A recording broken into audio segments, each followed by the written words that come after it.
Podcast. Pada kesempatan ini saya akan berbagi terkait kepemimpinan. Kepemimpinan adalah suatu proses mempengaruhi orang lain untuk mencapai tujuan yang telah ditetapkan.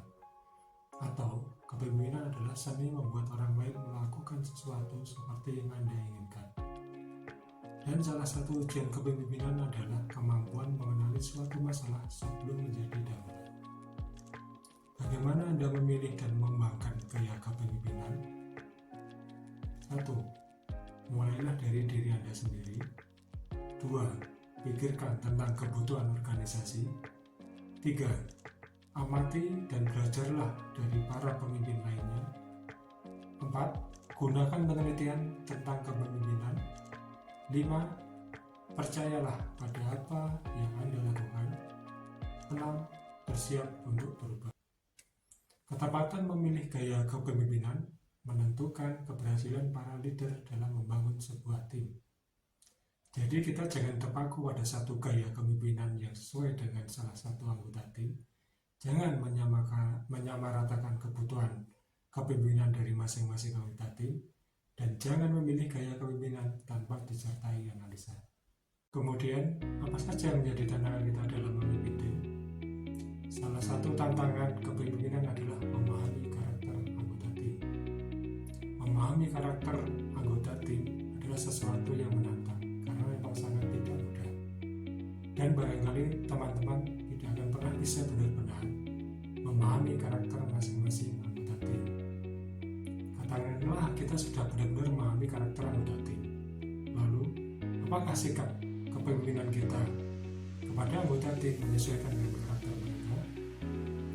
Atau kita harus berubah karakter mereka jika ada yang kurang pas menurut kita? Tentu ini tidak bisa. Jadi teman-teman, alih-alih memahami karakter anggota tim, kita memerlukan sesuatu yang lebih sederhana dalam menentukan sikap atau gaya kepemimpinan kita. Dan yang terpenting adalah hal itu bisa kita follow up. Apa itu? Yaitu kapabilitas. Kapabilitas anggota tim dalam menjalankan tugas pekerjaan atau proyek tertentu. Kapabilitas merupakan gabungan dari dua aspek, yaitu komitmen dan kompetensi. Komitmen adalah kemauan seorang untuk menerapkan kemampuan dan energinya dalam melaksanakan pekerjaan tertentu.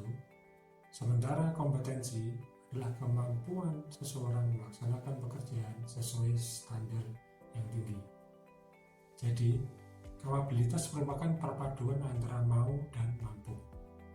Mau tetapi tidak mampu pasti hasilnya tidak akan sesuai harapan. Sebaliknya, mampu tetapi tidak mau maka tidak jalan juga. Jadi dikaitkan dengan gaya kepemimpinan teman-teman, tugas kita adalah menyesuaikan gaya dengan tingkat kapabilitas masing-masing anggota tim.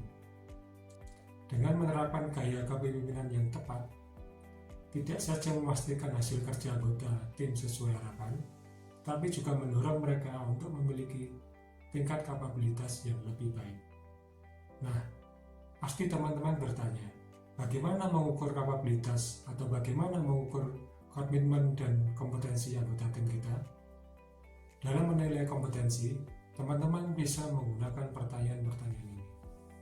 Yang pertama, apakah yang bersangkutan memiliki pengalaman di bidang pekerjaan yang ditugaskan? Atau apakah yang bersangkutan sudah mendapatkan pendidikan atau pelatihan terkait bidang pekerjaan ini? Bisa juga, apakah yang bersangkutan memiliki fleksibilitas dalam menangani pekerjaan-pekerjaan yang tidak rutin? Apakah yang bersangkutan membuat keliruan? Apakah yang bersangkutan memberikan kualitas hasil pekerjaan yang tinggi? Nah, dengan pertanyaan-pertanyaan ini, teman-teman bisa menyimpulkan apakah kompetensi anggota tim untuk pekerjaan tertentu berada pada tingkat rendah, sedang, atau tinggi. Sedangkan untuk menilai komitmen, teman-teman bisa menggunakan pertanyaan. 1. Seberapa besar keinginan bersangkutan untuk memenuhi tanggung jawab? 2. Apakah orang ini memperlihatkan inisiatif yang tinggi? 3. Apakah orang ini memberikan saran-saran perbaikan? 4. apakah orang ini bekerja dengan memanfaatkan seluruh potensinya?